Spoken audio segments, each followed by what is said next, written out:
Hello, everyone, and welcome to a new episode of Gay Like Me Live. And I'm happy to be here. This week has been a really rough week, a very straining, mentally draining week, and but it is what it is. You got to push through. You got to make things happen. Mentally draining week. Oh, and wait, what is that? It is what it is. Oh, hold on. Oh, that's what's happening.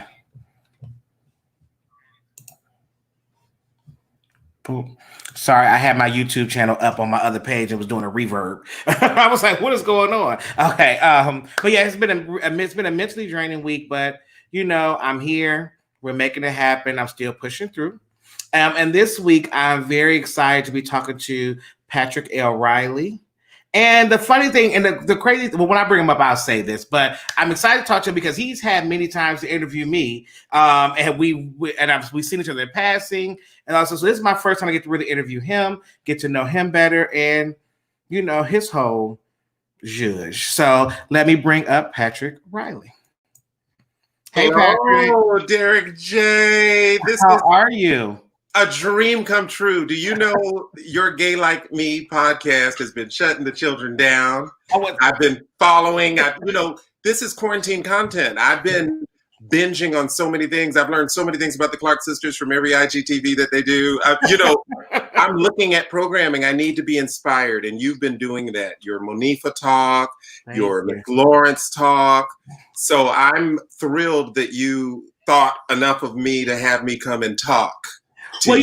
You know what, Patrick? So the thing about it, so I was going through my mental Rolodex, and I'm like, well, I've known Patrick for a very long time, and I don't know how I know Patrick, but I just know that we know each other, and then I know that we're always in the rooms together, and I know that Patrick is always doing something fabulous and intellectual. So so I'm like, but I don't really know Patrick. Yeah. So I'm like, I need to talk. I mean, and then too, I think as well, let me not guess. So let me ask my first couple of questions. First, how do you identify? You got to get that pronoun right. You have to be down with the pronoun. I am, those of us of a certain age, you don't always know the answer. So I have joked with my gay straight alliances with whom I speak all the time. Mm-hmm. I say, I'm he, him, hey, but I am he, him, his. Gotcha. So you are a gay man. Yes, and I do identify gay. Okay. Yes. So we got to answer all these questions first. We have a lot of letters: LGBTQIA plus LMNOP. I mean, we got a lot going. So representation matters. It's a good question. Yes, and then if you could wrap up Patrick Riley in 3 words, what would that be? Writer, producer, personality. Because those are really the 3 hyphenates of what I do, what the tools of what I do are that I extend to the world. What my career has entailed. I definitely use those 3 words around pop culture and entertainment and inspiration, but I'm a writer, producer, and a personality. Okay. So every time I've interacted with you, it's been on a professional level. We don't really hang out much, because we don't. But wait a minute. You say you don't per se remember when we met, but we met the summer of 2009. Okay. The 2nd season of Real Housewives of Atlanta was taping, and I was in town producing Frankie and Neffy. Yes. And we met through our mutual friend Lamo. Yep. And I just, on any night that I wasn't producing those ladies, I would just be at whatever was going on in the city. Yes. And you would be there. And so it was warm. It was welcoming, meeting you from the beginning. And I think over these years, we've just continued to stumble into each other. You were a special guest with your fashion queens when I was a host at Arise Entertainment 360, promoting that brilliant impression on Bravo that I always love to celebrate, and I was happy to be on that day as a host. And then we had the opportunity to honor you at the LGBT Music Fest in Puerto Rico a couple of years ago for all that you do. I think we introduced your beautiful documentary, Gay Like Me, to the masses there. And then you hand-selected me to introduce you and to moderate your screening of Gay Like Me at the National Association of Black Journalists Convention in New Orleans. And, you know, then there are the fashion weeks and all the parties, the places to be. You were always someone who I knew from inside the box, but I always felt you as a brother and a friend. Yeah, thank you, Patrick. And same for you. So if you've been watching, you know, we like to dig deep and get to the nitty-gritty and learn how one become the fabulous person they are today. Yes. So you are from Savannah, Georgia. Yes, I'm an Air Force brat. So my parents are from Savannah. I'm born in Japan. We lived in Germany, California, Valdosta, Georgia, but Savannah is where my parents are from. And by 8 years old, I was in Savannah. Dad had retired from all of the traveling. Savannah is where I'm from. And I was raised that way even before I got there. Now, when did you know that there was something different about you? Something different. I think early on. My dad is 86 years old, a Chief Master Sergeant, retired from the Air Force. And to have people interview him now, he'll say Patrick's ambitions have always been felt. You know, he'd take me to the library and wonder why I had stacks of books on the divas or dancing or art, or if they allowed you to check out albums, I'm checking out Dreamgirls, Lena Horne, the lady in her music. I just was always into the gay icons before I knew they were, you know, called gay icons, but it was my interest. It was something that made my brother and sister turn their nose, like, he needs to get his head out of a book. He needs to get his head out of that Diana Ross concert. Why won't he go out and throw a ball? You know, when Jean Anthony Ray came on the scene in Fame. You remember the movie Fame? And I remember when it came out, though. They couldn't shut me up. They couldn't sit me down. They'd say, go sit down somewhere, flouncing around this house like a sissy. I said, I want to be a dancer. They said, absolutely not. So my point to you is, preteen, I was living out loud before I knew it was actually not a good thing, you know, in the grand scheme of the society from which I came. Now, it's one thing knowing that you were different, but do you remember when you had a name for it? I think I had a name for it in the late 70s. You know, there was some, I feel like I'm a child of Studio 54, even though I was only 7, you know. Because that gave you kind of the inkling, you know, the boys dancing, that black boy joy, or even the white boy joy that, you know, that I got glimpses of, you know, when the divas were talking about their lives. You know, this is before social media, so I had to kind of find the intel the best way I knew how. And I saw a reflection of myself in these people. You know, the media helped me to see myself, those glimpses. It was Leroy from Fame. You know, it was, they didn't call him gay in the movie. You know, they kind of played him up, kind of, you know, a hood boy who wants to, you know, be a ballerina. But there was a nuance there. And I connected to that. And so it just over time, in my in the late 70s, early 80s, right around the time Diana was recording I'm Coming Out, I was in my spirit coming out, though it would be many years before I could call it that, you know, to my people. So now, you're in Savannah, Georgia. You're living your life the way you know, you're not in your authentic truth yet, but you're living your life. And everybody knows, they're like, child, we know something going on. You know, you hear the scuttlebutt. There's the protective mom. My mom, I lost my mom when I was 23 years old, but Queen Elizabeth Bellinger Riley, on one hand, promoted all of this. You know, God rest the soul of Miss Marilyn, who was the Easter Sunday coordinator, Easter Day speaker. And she would give me the most challenging, because my mom was like my momager, give Patrick the most challenging speech. She'd give me the longest speech. My mom would take that, remix it, make it longer, and that would be the speech that I'd present. So, you know, my mom was, you know, I was orating, you know, with all the I's dotted and the T's crossed, like a good obedient black, gay, charismatic boy. But the other side of that coin was a mom who said, don't carry your bag that way. Don't say that. Mm-hmm. Don't walk like that. Don't talk like that. So I got mixed messaging around what was right. And I knew that the culture from which I came, black church, mm-hmm. they made gay people seem retarded. Let's mm-hmm. just say it.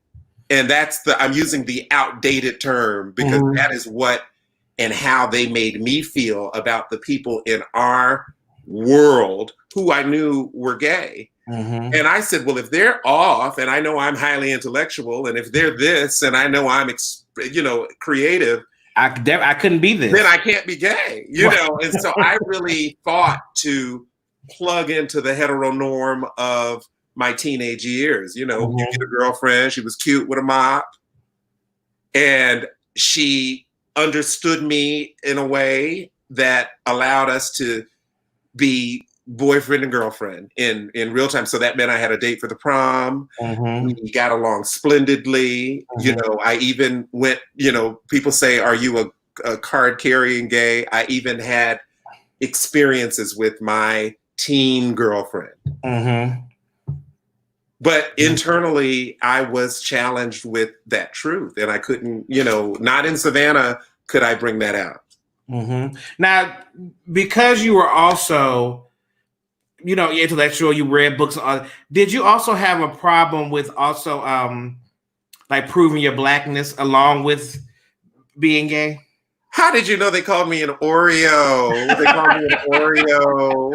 I was in the gifted program. So the black kids that were in my grade weren't in my class. Mm-hmm. So it would take a field trip from Largo Tibet Elementary School from where the school was to the end of the block where there was a bowling alley on a field trip day for Dwayne Palmer, who happens to be the best friend of he happens to be the husband of my best friend, Natalie, still mm-hmm. to this day. He would take me in 5th grade and say, you're going to play with us today. Like he just pulled me from my white people and said, be with us today, because this is our chance to connect to you, to get into you. And thankfully he did that. I got some black friends. And then by the time I got to middle school, there were other black friends from other schools who fortunately were in the gifted program. And now then we all got to kind of navigate our blurredness, our nerdness, our square pegness, I think was the phrase at the time.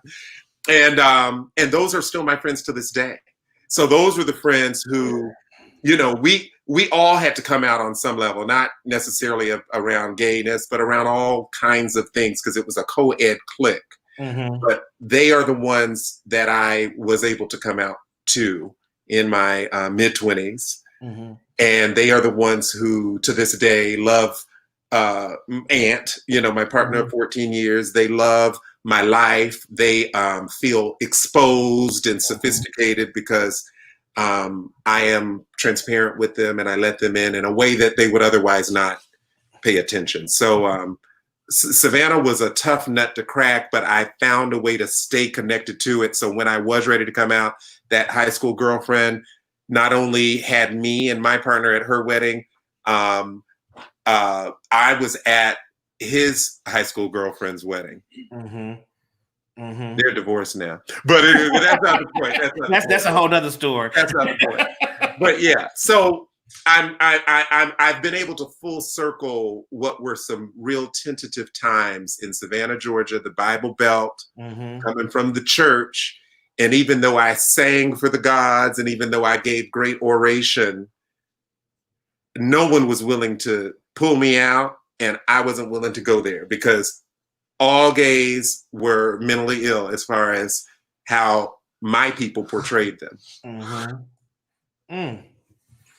So going through your high school, your middle school years, your high school years, and having that looming in the back of your head, did that cause you any type of mental depression, or did you find yourself really trying to find yourself within a lot, or was it a lonely space for you going through that? It was definitely a lonely space, but I write this in my book. I know we can talk about it later, but that's what Friends Are For on the Women Who Inspired Me is really a celebration of the Black women who saved my life as an ally to my spirit before I could call myself what I was. And so it would be a depressing day where maybe some bully called me the F-bomb, or maybe my own brother called me the F-bomb.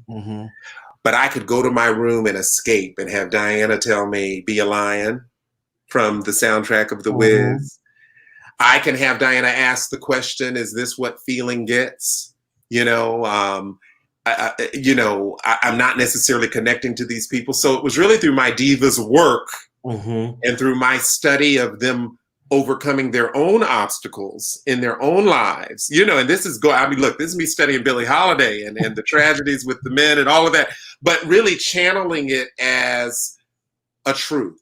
And the truth is that this too shall pass, and you will be able to conquer these demons that are stopping you from being your truth.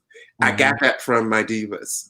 And all of them, not just Diana Ross, who's my #1 diva, but all of them until this day, even as we are in this COVID time, socially distant.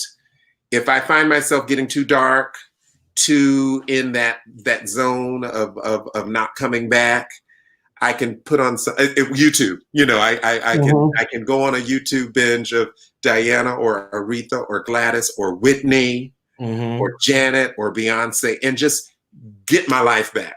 And that's who these women were to me then, before I knew to call them a gay icon. You know, my sister in 1989, I was at Morehouse College.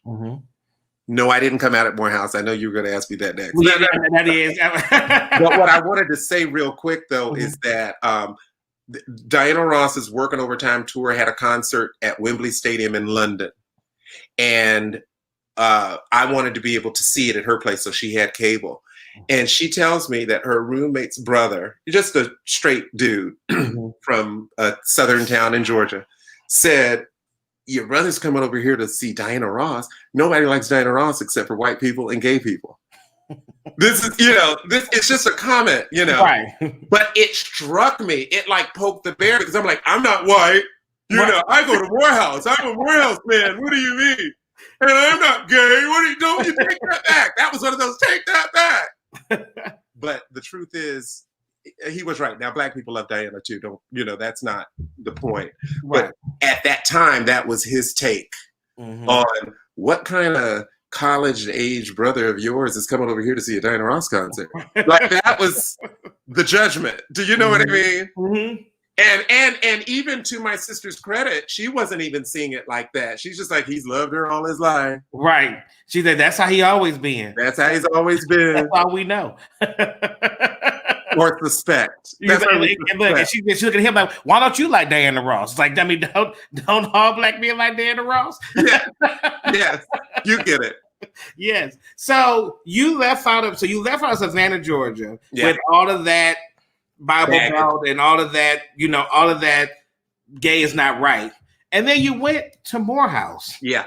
To an all Black male college, HBCU. And so now that puts you in a whole nother space of masculinity and another exploration. Yeah. So how was your college experience? Because you're still not out to your, I mean, you know what's going on, but you're still not out. So how was your college experience being in that type of atmosphere? Look, I graduated high school best all around, the graduation speaker, like overcompensation central. I think a lot of gays know that about overcompensating. And guess what?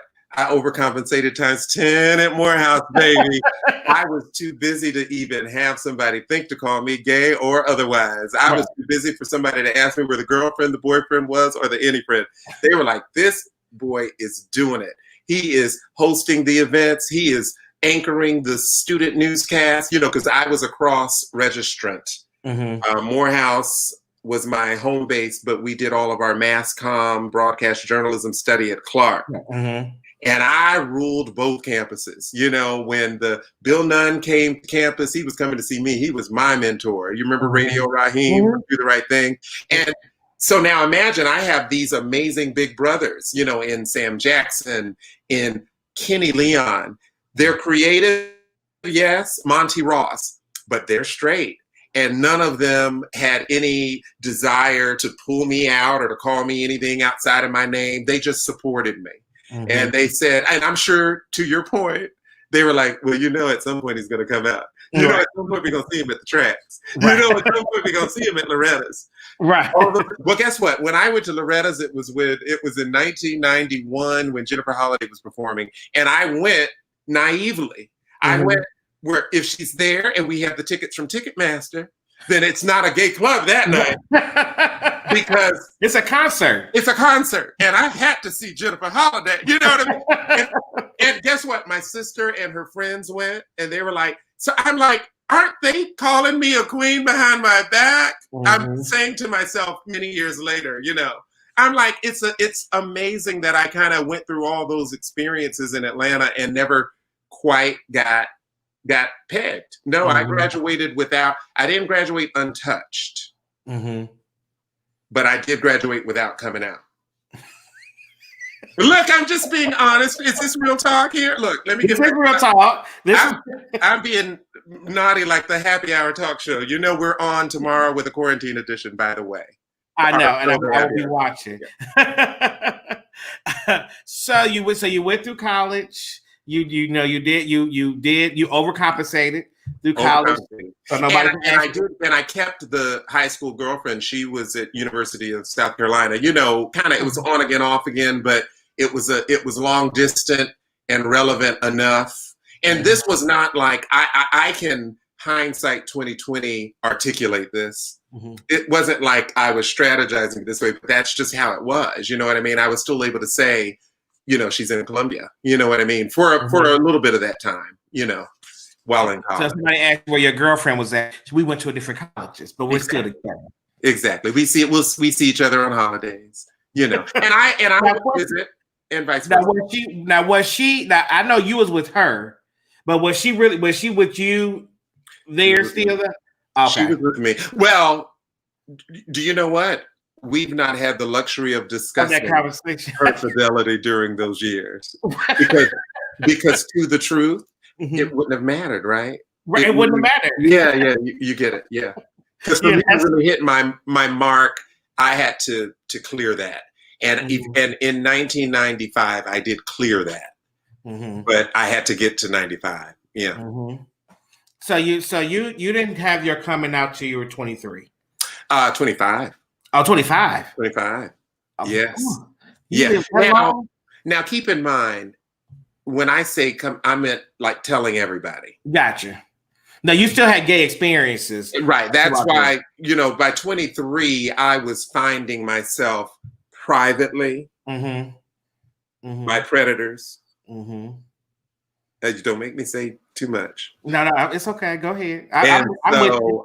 But you know, I needed those moments to understand what it is that I am and how I wanted my truth to be seen, because this is the truth of when I came out. Many of the people who were pulling me out and telling me to come out, once I came out, I came all out. A lot of them were still not out to their mamas and daddies. A lot of them were still not out to their families. A lot of them still were playing compartmental with their jobs and that, because I had that couple of years to see the good, bad, and the ugly of it. You know, I'm like, what? You mean you're married? I didn't know you were married, like that kind of stuff. Right. You know what I mean? And you push through all of that to find out. I pushed through all of that to find out what it is that I wanted. And so when I came out, I said, I want someone who's good to me, good for me, who I can take out in public. And that's been my template. I've added on, but I've had 2 amazing relationships on that template. And the first one died. And then came Aunt, and this is 14 years later. And isn't that crazy that template is so simple but yet so hard? It's hard, yeah. Hell, my template is just have a job, a place to stay, and a car. Like, can we just have? Yes. Well, if I were in Atlanta, that would be my list. Yeah. It's like, do you have your own place? Do you have a car? And do you have a job? Can we just start there first? Because look, to your point, a couple of those instant early relationships were rooted in that. Mm-hmm. It's like passionate in one sense, but they're moving in the next sense. And then it's like, well, where were you before? And probably on somebody else's couch. Right. Yeah. Try to. Don't even get me started. That's a whole thing, right? It's a whole thing. Yeah. And you would just think that would just be. You would think that's what everybody will want. But yoke doesn't want yoke too. It's like I didn't always want those who came. Just sometimes they just weren't what I wanted. You know what I mean? And I'm not like talking bad boys, but just chemistry is natural. Yes. And so I'm happy that in the packages of the men I've loved, that they did show up with that baseline. Mm-hmm. Because not everybody that came with that baseline I was interested in. Do you know what I mean? In that chemistry way. Mm-hmm. Yeah. So now it's time to come out. Yeah. But me personally, I hate coming out. I think that coming out is just such a ridiculous thing that they make people do that shouldn't even be.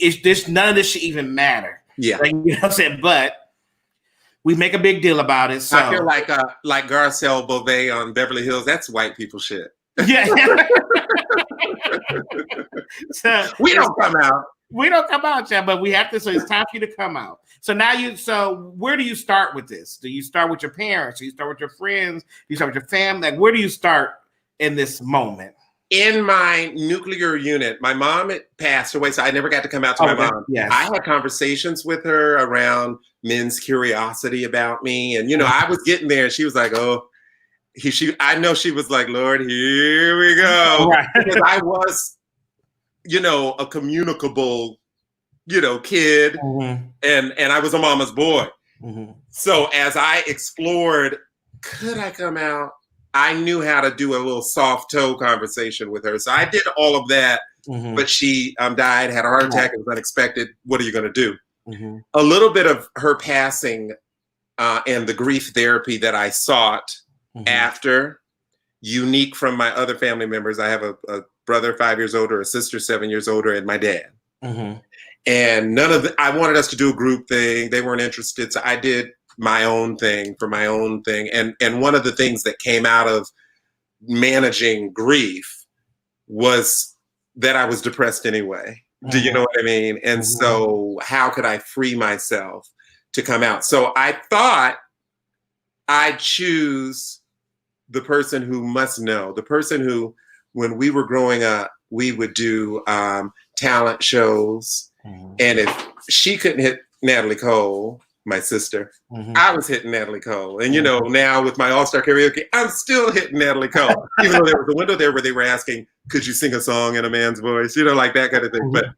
But we would have so much fun kind of as big sister and little brother. If she was shopping for something, I was definitely that pair of eyes to say, try this. Mm-hmm. What about this with this? What about this with this? That was the relationship. Mm-hmm. But when I came out to her, baby, you would have thought we didn't have the relationship that I thought we had. She rejected me. She said unkind things I don't want to repeat because we're over it. Look, you're like, say it. No. I mean, me and my sister went through. It was a cruel thing. Yeah, that they say something really make you hurt. Less than, and hurt people. So she's hurt by my thing that they had been talking about behind my back, but now she's hurt because I'm saying it, which is how homophobia works, And then she wanted me to have that be the ill, like that's your ill. If our brother's ill is this, and my ill is this, she says, and dad's ill is this, then your ill is. And I said, what you won't do is include my truth in that dysfunction. Right. And it was the beginning of a very difficult conversation and a difficult thing, because I'm like, well, if my sister, who's like my favorite, is not going to accept me, then what am I going to do? Mm-hmm. But over time, I found that my friends, those core friends from Savannah, mm-hmm. Some of whom had the DNA to be judgmental, their Christian roots and all those things that had nothing to do with why we were still friends. Mm-hmm. But if I threw gay on it, they were dealing with Patrick different and fabulous. Mm-hmm. But different, fabulous, and gay, that means now he's going to talk about his love life. Ooh. But they were all wonderful and amazing. And so out of that, they ran their mouths and told everybody else, which helped out. Because my sister said, I hope you don't think I'm going to tell my friends. Like, it was a shame. It was a scorn. So I have taken ownership of my narrative as it relates to our extended village in our community. I communicate to her friends directly now because none of them ever judged me. I really, and she's caught up. She's fine. I don't want to portray her negatively, but it's a cross to bear for a lot of Black kids to come out to their families. Even if you're 25, 26, 27, it's difficult. But but that's when we find that a lot of us, we create that extended family. Yeah, and that's what we have to lead. That's when we really need them to lean on and have this conversation until our family work through. Absolutely, we give them the chance to work through it, and all of my people have worked through it. They have been loving. They love Aunt. They love, what my life represents. I've been a great role model for my brother's son, who's now 30. My nephew, he's a digital brand manager here in New York. And he went to Morehouse like his uncle, So all of those things that anybody might have tried to put on us as stigma goes, I've been able to be the real deal, my real self, and a real inspiration to not just gay people, but straight people, not just Black people, but white people, and across the board. Yeah. Would you agree with? Because I have to really pound this into people's heads sometimes. It's like, before I'm anything else you see, I'm a Black man. Yeah. Yes. And it's fortunate and unfortunate that being a Black man comes with certain responsibilities off the rip. Yes. Yeah. And I think that regardless if I put on heels or women's clothes or how fabulous or the divas you listen to, we still have to hold up to the responsibility of being a Black man first. Yes. Yes. And I think that's what people get a lot mixed up at. And that's what I'm hearing from you when you saying it's like, I know my responsibility as a Black man, and I live up to those things. Yeah. Well, I have a family member who stole my identity. Mm-hmm. And it's a family member who, for many years, was homophobic towards me. Mm-hmm. And yet my name, my birth date, and my social security number were good enough inside a shoplifting situation. Okay. Mm-hmm. And to fast forward to Minneapolis and what we're all experiencing and feeling now, but for the grace of God, that could have been me. Mm-hmm. And so when we're all, why I root for anybody that's protesting this civil injustice and who's pushing for justice right now in these times is very selfish. Mm-hmm. Because had I been misidentified as the family member, that could have been my neck and that man's knee, and I'd be dead. Mm-hmm. And that's personal. And that would be before we got my background, like the beekeeper in Central Park. Mm-hmm. Because now white people are boldly, as we know they have always been, but now they're boldly weaponizing Black. Mm-hmm. So as I root for all of these things, and that same family member will probably be talking about the system is against us, but that same family member is complicit. Mm-hmm. Because who I am as a man, that family member has challenged for many years. was enough to get him out of trouble until the city of Atlanta had a warrant out for my arrest for missing a court date that I didn't know about because my name was, right. You get it. Mm-hmm. Mm. And my biggest concern when it happened was my book tour. It's just that I was going to be coming to Atlanta and somebody be like, oh, this. Did y'all hear they got that girl at Hartsville? They're like, I always knew something was up with her. But I was thinking on like ego blog level. But now it's a different level now.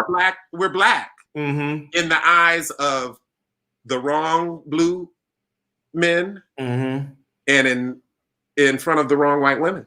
And that's anecdotal and it's fact. With more fact. You get it. Amen.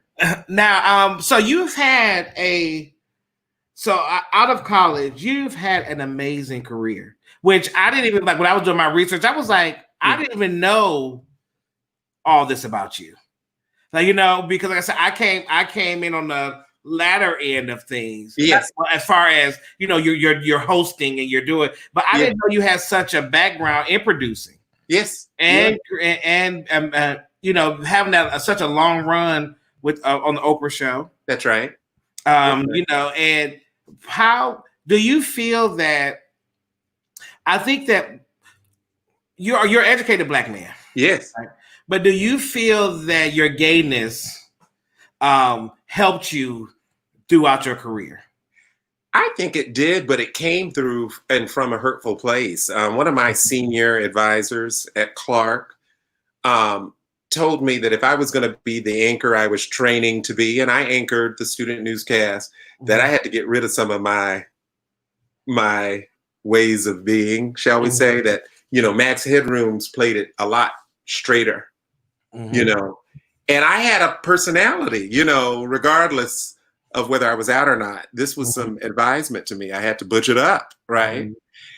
And that advice hurt my feelings in a way because I thought, even though I'm not out, I can't imagine cutting like one more wing, which is my personality. You know, my personality might be an extension of me being gay, but the one that I am using is the one I use. That's how people know me. It's rooted in truth, even though I don't call it gay.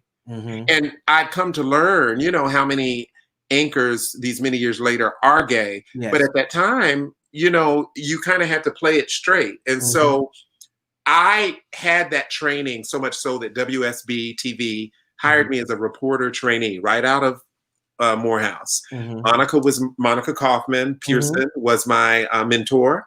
And through a year of working with her, I saw that I could do it. Like I could butch it up. I could file really interesting stories because they let me file stories on the weekend. But my spirit said, I don't want to do this. So when Good Day Atlanta launched, they brought me over as a producer for the show. But because it was right when it launched, it was a 1-hour show that was a test show.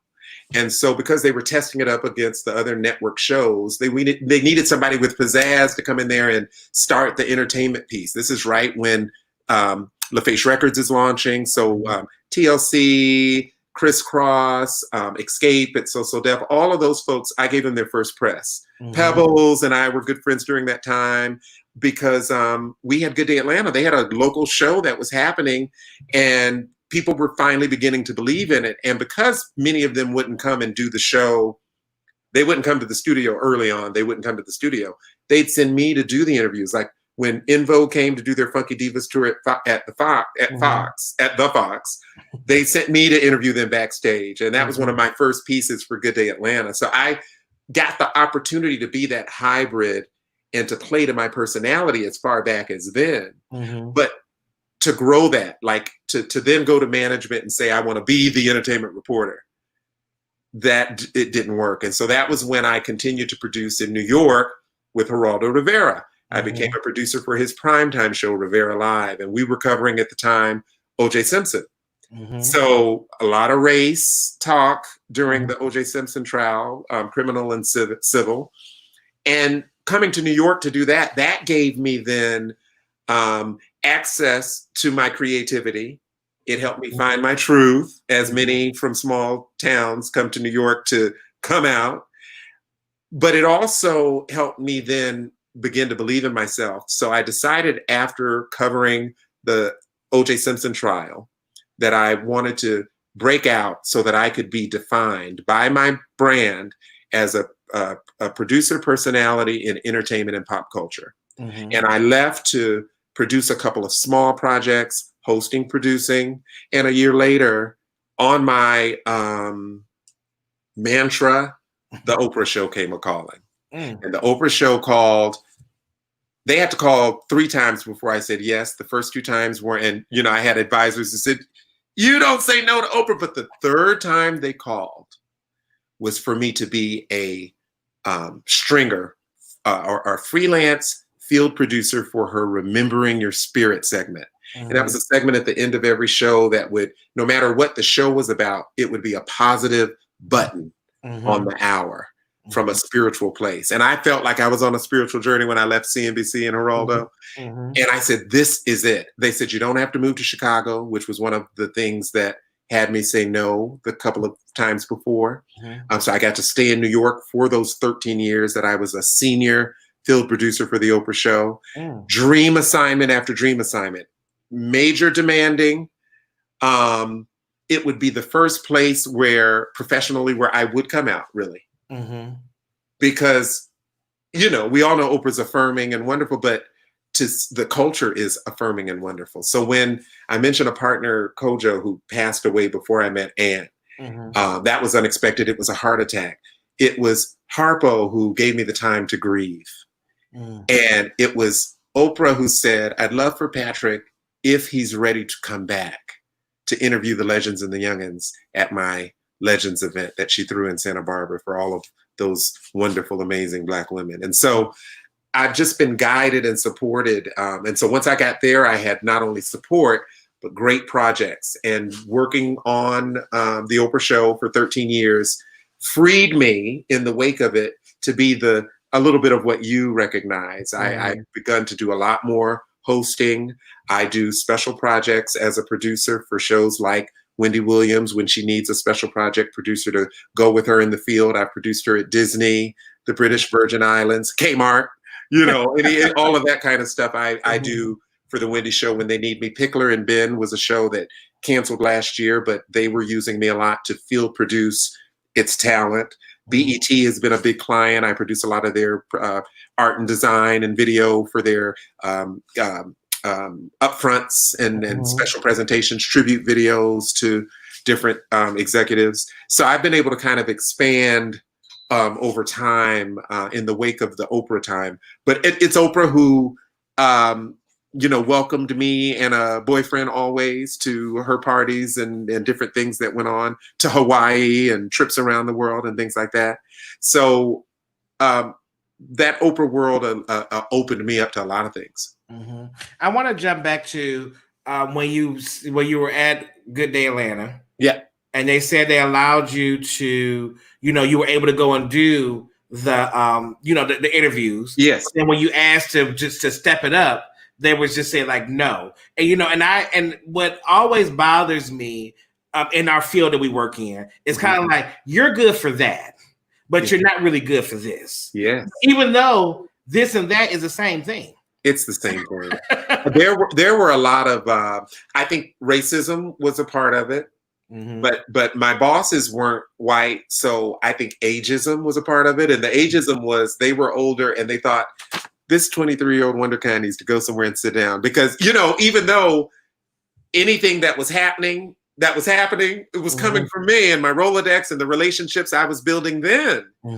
And so I just never could quite get they just didn't value me. I think the combination of all of that just didn't have them value me in a way that 2 years in to me being the team player, but going above and beyond, it should have been enough, but it wasn't. And truth be told, they didn't want to let me out of my contract, but I had lovely mentors in New York who spoke to them on my behalf to say, let him go, let him be. Right.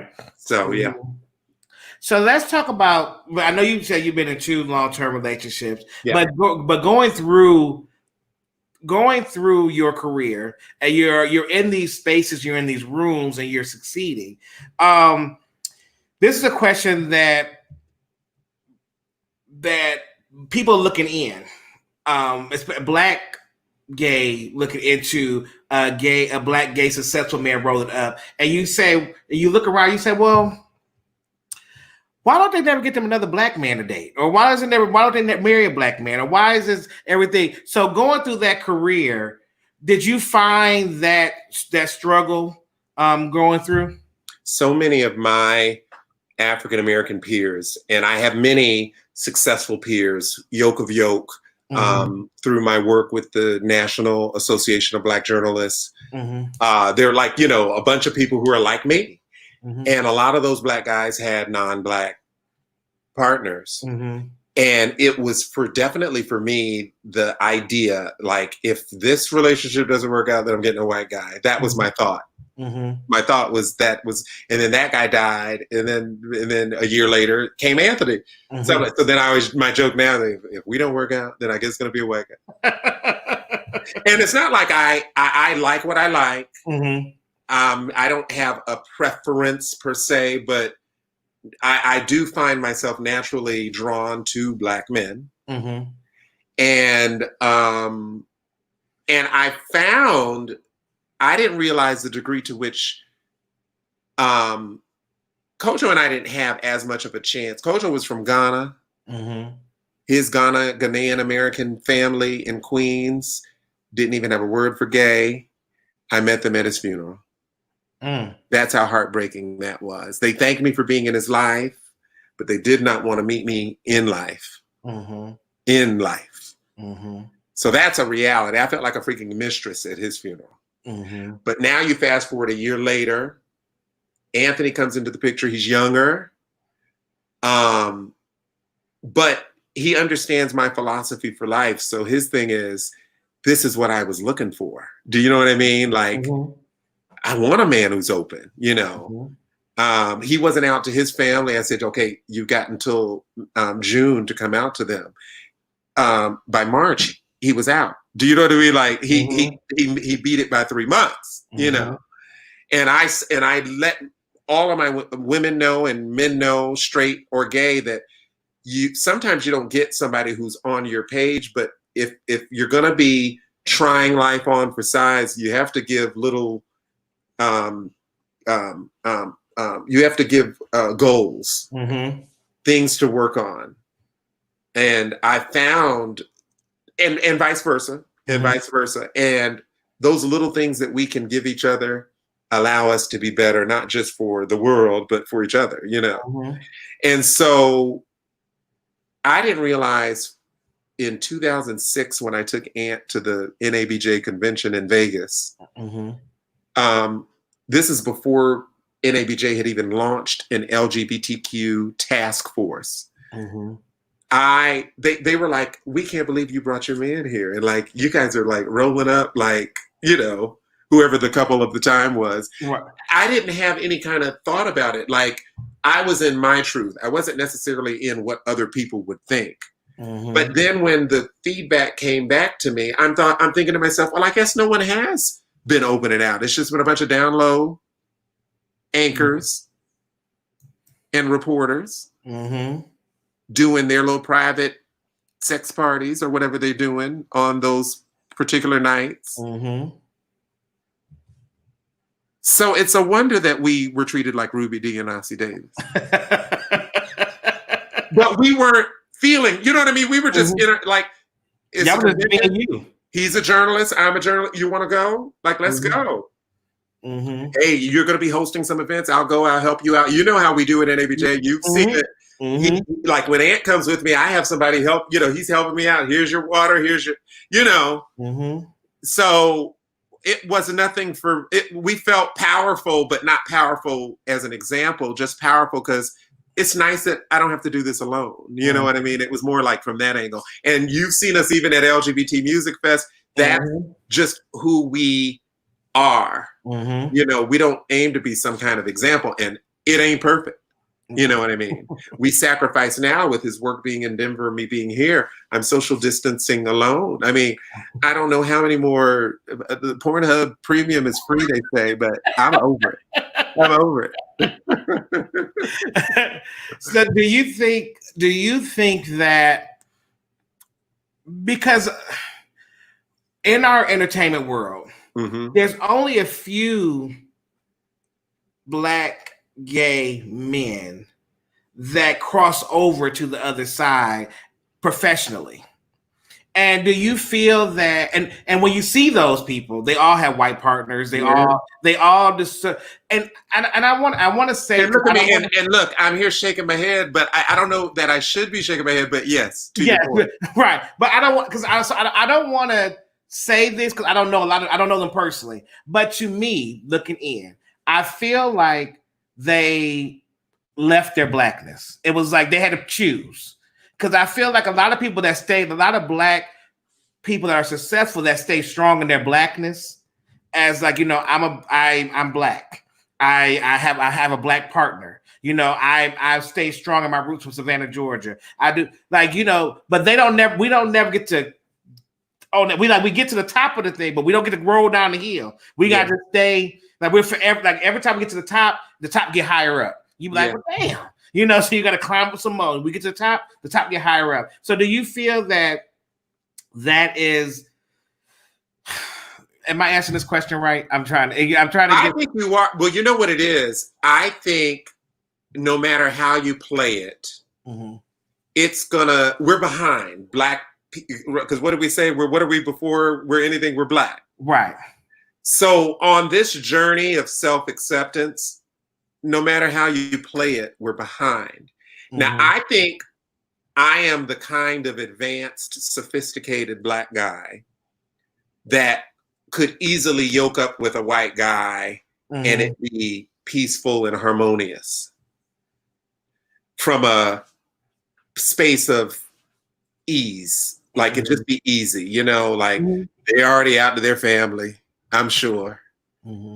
They probably have disposable cash. They probably, look, if there's some kind of legacy from whatever their racist legacy is, they probably got a summer house or a yacht or something. And look, I'm not profiling, but you know what I'm talking about. Right.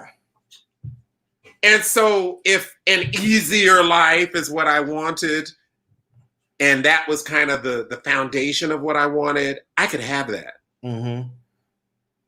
But what I want is what I have, and it's always been rooted in Black guys who were real. Black guys who weren't always, they were like me. They were called Oreos, but they never had a question about their Blackness. Yes. And I love us some good times, okay? And all the other 70s Black sitcoms, okay? So I think we're just behind in that way that we shouldn't be crippled by, because I think in 2020 we should be able to have a choice. But we do need to acknowledge the choice we're making. I think sometimes the same guys you speak of, they also turn colorblind. They turn like, what do you mean? Yes. Of what do you mean? And that's what I mean by when I say they leave their Blackness. It's kind of like we're all the same. It's like, no, we're not all the same. We're not. And the movement and the LGBTQIA plus elemental P movement is segregated. We're here in Pride Month, and I celebrate Pride. And guess what? I get invited to do budgeted things with the white leg of Pride. That doesn't always happen to all my brothers and sisters. And I ask you that because I've never been asked on my whole career. Like, I've never been to a GLAAD event. I've never been to the GLAAD Awards. I've never been to any of those things because I've never been invited. And that speaks to the segregation. And through my my early ambitions, as Daddy put it, I was always able to get in there by default of whatever that association was. I won the GLAAD Award when Oprah asked me to turn the camera on myself and answer the question when I knew I was gay. This because the people they had me interviewing weren't diverse. Mm-hmm. So it's kind of like, well, will Patrick tell his story? Are you kidding? Like, I will tell it, but I know those people in Savannah aren't going to be happy. They weren't. Mm-hmm. I've broken the fourth wall on the show many times, surprising a housewife with book club entry or, different things where they break the fourth wall on the field producers and have us give the surprise or whatever. Mm-hmm. That show, you could hear a pin drop. Those people were like, we know he's gay, but did he have to go on Oprah and tell it? And tell it globally. Right. But guess what? 3 months later, we won the GLAAD Award for that episode and what it did to change people's lives and minds. Mm-hmm. And another 8 months later, the night I met Anthony at The Color Purple on Broadway, December 1st, 2005, was the night that David Letterman and Oprah were making good on their supposed feud. And he was walking her out of the Ed Sullivan Theater over to the theater where The Color Purple was. And on that night, as the field producer that night, I was interviewing all the celebs that night.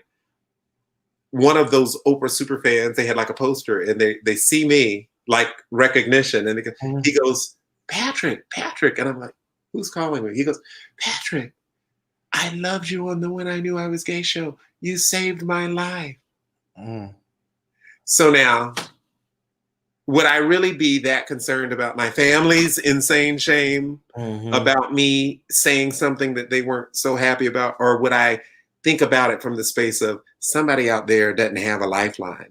And if they're looking at Oprah and I could say something that might help them, I think that's where my energy should be. And that's not a Black thing. Do you know what I mean? You know what I mean? When we talk about, like, we don't always tell our business, but I thought it was important to do.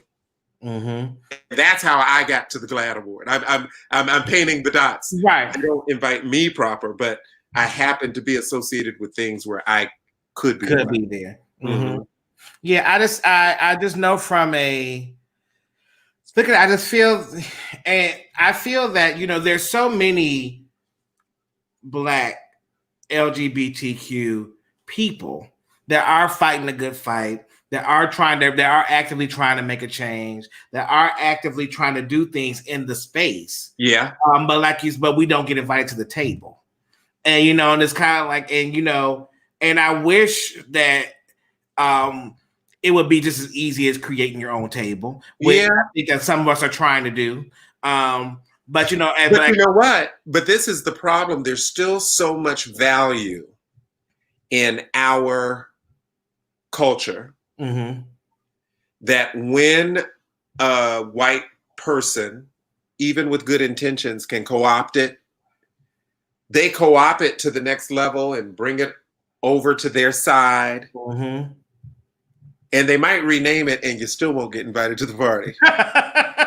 You know what I'm and I feel like we've been given it away for, like, don't we love and thank Ryan Murphy. I don't want to call Ryan Murphy a white savior because his ability to take underserved demographics like the trans community of color and to provide opportunities that are not just in front of the camera, but behind the scenes on Pose, to reimagine a 1940s Hollywood and have Jeremy Pope playing a Black character of a reimagined 1940s Hollywood.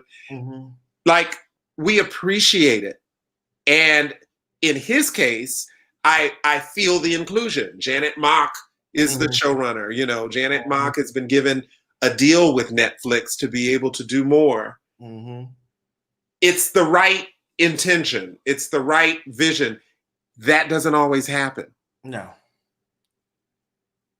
And I wonder, to what degree is he going to stay on the train, or will he go to the next marginalized community? You know, we're watching. It seemed like he's kept Angelica Ross working, killed her off on Pose to now make her the first trans woman of color to co-star in 2 of his episodes, because she's now in American Horror Story, for example. So I love that he's giving what used to be considered token opportunities to people like us. careers. Mm-hmm. And I just want to see that continue. You know, I want to see it continue. And I don't know that it is even considered a priority. We don't need to look any further than Minneapolis to know how we as Black people are valued or devalued in society. But it's in entertainment in a bold. You see how long it took for Broadway, its producers, to even weigh in on what was going on inside this time. And I'm not talking COVID. Right. You know, either you're for us or what's going on. Right. And we know that those producers are primarily comprised of white people. So now, you know, slowly but surely, they're following the lead of Manuel from Hamilton, but they're all beginning to say things. But we're still left with a side eye of why did it take so long? Because so many of those Black performers were doing their virtual COVID benefits for free. What's going on? And we're now at a space and in a space where none of us can pretend not to know. Yeah. You know, I love that the people are underscoring that Black trans lives matter, because there are things that are going on at the same time that are rooted in the Black part of it. Right. Versus all lives matter. You know, that's another thing. But Black trans lives do matter, because what's happening there is almost as egregious as what happened to this young man the other day. I agree. George Floyd. So now you've had this career. It ain't over. No, it's not over. No. Well, you have your second part of your career now. Yeah. You've done this, and you still do it, but now you're in this other spot. You're the producer, you're the entertainer, you're the author. I mean, this is your second book, correct? This is my first book, though I did write a book with my 6th grade class in Savannah, Georgia, A Child's View of Savannah Squares. It is hard copy. And I was going to go back to the school during COVID. This is all another one of my bookings. Like this little Black boy who was trying to find himself, and these white people are inviting him back to sign his book, where I'm all up and gay and through. And they wanted me to sign copies of that book from 6th grade. It's going to be a full circle, but you know, COVID had it delay. Well, it's still coming. It's just delayed. Yeah. Yeah. So talk to me about the book. You know, so the book is That's What Friends Are For, on the women who inspired me. And it's 360 something pages of joy. I really took from what I've been speaking about, how inspirational Black women have been to me from the womb, including my mother. And so this book allowed me to go biographical, but also pop cultural, on unpacking how important Diana was, not just to me, but to society. How important Whitney Houston was to me, and boy, is she gone too soon. Unfortunately, the sacrificial lamb that Billie Holiday was not enough for Whitney Houston not to get the message. You know, I talk about not just the A-list divas like Patty and Gladys and Dion, all of whom I've met and have great anecdotes to share with my readers. I also talk about the ones that are one-hit wonders: Cheryl Pepsi Riley, Vesta, you know, even Kimberly Nicole, the girls that just more recently have done The Voice and things like that. They stand on the shoulders and shoulder pads of the divas. They may not ever be written about in a book. You know, I knew I needed to do this book now, and I wanted it in the Library of Congress, because I feel like in the microwave of it all, people are going to forget some of this stuff. And I wanted it to be a reference so that when somebody is studying Diana, they can pull me up. I get a lot of press because when people are Googling something that's going on in the news, like when Della Reese died, when Natalie Cole died, they reach out to me because they see the degree to which I celebrate these women in my career. So there's a chapter that is categorized by a subject. You know, it's either actors or singers or journalists. I did at the publisher's nudging, I did a chapter on reality divas, docuseries divas, and how they are important to the culture, and how in the time that this trending format came into the mix that is now here to stay, we have seen true superstars come out of the format, many of whom are your friends, right? And so I write about that because initially I didn't know where that inspiration was, because after I produced Frankie and Neffy, I had no inspiration, but I found the inspiration, and truth be told, there's inspiration even in them. And so I write about that, and that chapter has been really good for the book tour. North Carolina Central, Virginia Union University. Those kids don't care about Oprah, Wendy, Diana, or Whitney. They want to know about Nene. They want to know about, and thank goodness I have stories and it's positive. It's a celebration. Each chapter has a scrapbook because, in my social media life, I'm always taking a picture and I'm always in great rooms with these great women. And so each chapter has a dedicated scrapbook to kind of break up the prose. And the book's been out for a year to the public market. I had 6 months prior to that as a pre-order campaign, but it has just been a true joy. And right as COVID was happening, I was launching my 6-month, I had bookings through September. Everything went away, of course. I know things will pick back up, but I've been blessed with shows like you and folks that are having me on to talk about the book. I'm seeing spikes in sales and things like that when I look at the algorithm. So I think this is some good quarantine content, just like Gay Like Me. Thank you. Now, so the book is everywhere. Book is everywhere. Amazon, Barnes and Noble, where all books are sold.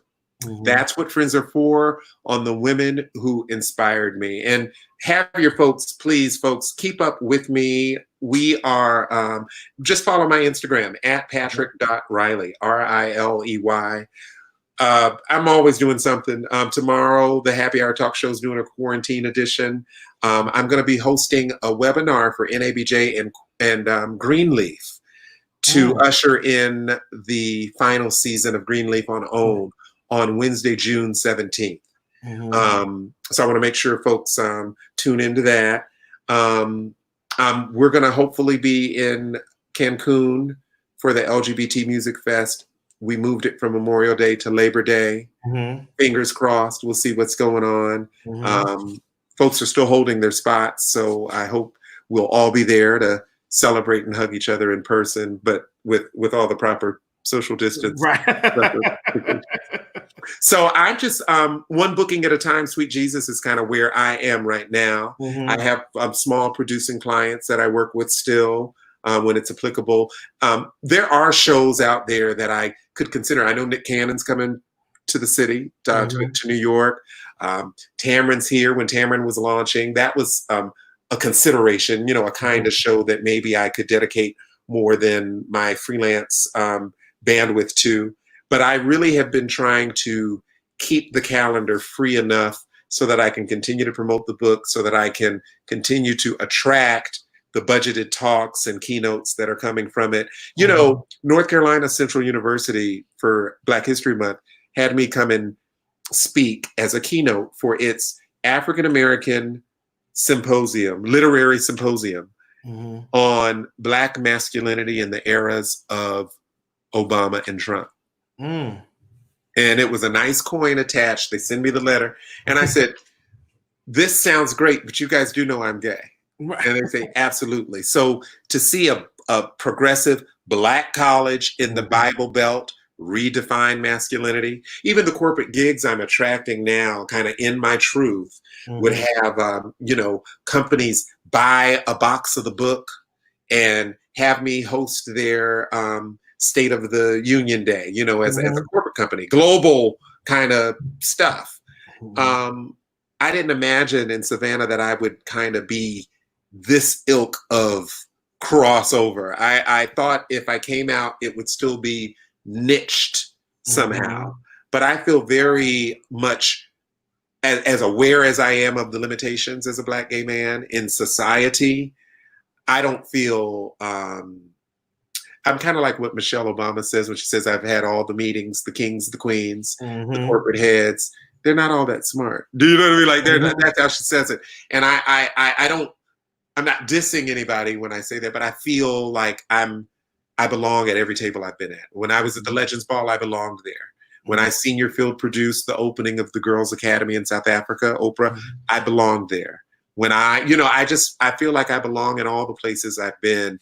And I want people to know through my humble narrative that was able to pluck from something inspirational like Divas, that they can too. They can have it too.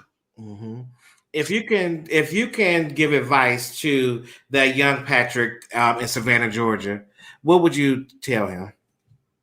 I would let him know that on this dark day, when you are thinking that you will not find your way to freedom, don't worry. It's going to get better, and you're going to be accepted for all the rejection that you've had in your life as you are. And I wasn't always so sure, because I talk about being in that childhood room, door closed, finding my inspiration by playing the videos or the music or the albums. But the blessing was that I got to the albums, because sometimes those days were too dark to lift my head up to play the album. And so I would let that little boy know, pick yourself up, go play you some Diana the Boss and twirl around. That'll get you better for now. And that has become very much that specific song. Diana Ross the Boss is like an anthem for me. When I need that blues buster, I can just put that on and get my life. And this is a question I ask everyone. From a scale of 1 to 100, 1 being the worst, 100 being the best, when you look at the mirror and say, I love Patrick Riley, where do you fall at number-wise? Just 100. If I only have 100, 100. And that doesn't mean that I'm perfect. It doesn't mean that I don't have bad days. But I'm so clear about who I am and what's in me that works for the greater good of my life and for the greater good of the world. And I tap into that. I could be egregious and judgmental and superior, but what I am more than that, or in addition to that, is authentic, loving, vulnerable. And when I do that, I win every time. Even if it's a hurdle to get through getting everybody to get into that. And so I lean into the better parts of my ways of being. Then those other parts that, unfortunately, those doubting voices, we hear them. And it's our job to kind of do the best we can to quiet them. Patrick, thank you so much. Thank you for taking the time out to just have this conversation with me. I've learned so much about you, and more than I thought. Like, you got to have some more stuff, because it was hard Googling you, Patrick. Yeah, okay. Because your work comes up. Yeah, but it's not enough. It's not enough about you. About the story. Yes, I get it. I can't find nothing. Yeah, I get it. But yeah, you need more, because people need to know. Well, one, we can buy the book. Yes. So that would give us more. Absolutely. And also check me out on the Happy Hour Talk Show. We tape this show in Harlem at Melba's. And obviously with COVID happening, our fans have been asking for new episodes. We have a couple in the can from Melba's, but our executive producers, Kendrell Bowman and Anthony Wayne, made a decision last week, got with our sponsors, and we are putting together a quarantine edition from our home. Tomorrow, Friday, June 5th at 7:00 p.m. Eastern. Join us on our Happy Hour YouTube channel and our Facebook Live. And get in on what we've been doing during COVID. We're going to talk a lot more about how we're making it through. We're going to get into some of these dirty subjects du jour, and give you our opinions on them. It's going to be a different energy than today, because this has been really a joy to be with you. Well, thank you. So stay right here with me. Don't go nowhere yet. Let me do my closings. God, the thing is, it's always, it feels so good to have these conversations when you've met someone, if you've seen them throughout the years, but then you get to really get into their backstory and understand how they became who they are and the person they became today. And and one thing I didn't get to say to Patrick, but I will say it's very rare and a blessing to be able to see a Black gay man in a happy relationship. We don't see that too often. We don't get to talk about it. And me and my friends were asking one day how many people we know that were in a relationship, and we don't even know that many people. So kudos to Patrick and for doing that. But I will be here next week with a new person to talk to. Marquise. I can't say his last name. Is like Vilson. See, I gotta get from right pronunciation. But he is a trans man, and he'll be talking to me about his experience as a trans man and coming through and growing up and becoming the man that he is today. So I will see you guys next week, Thursday at 7:00 for Gay Like Me Live. Thank you guys for being with me.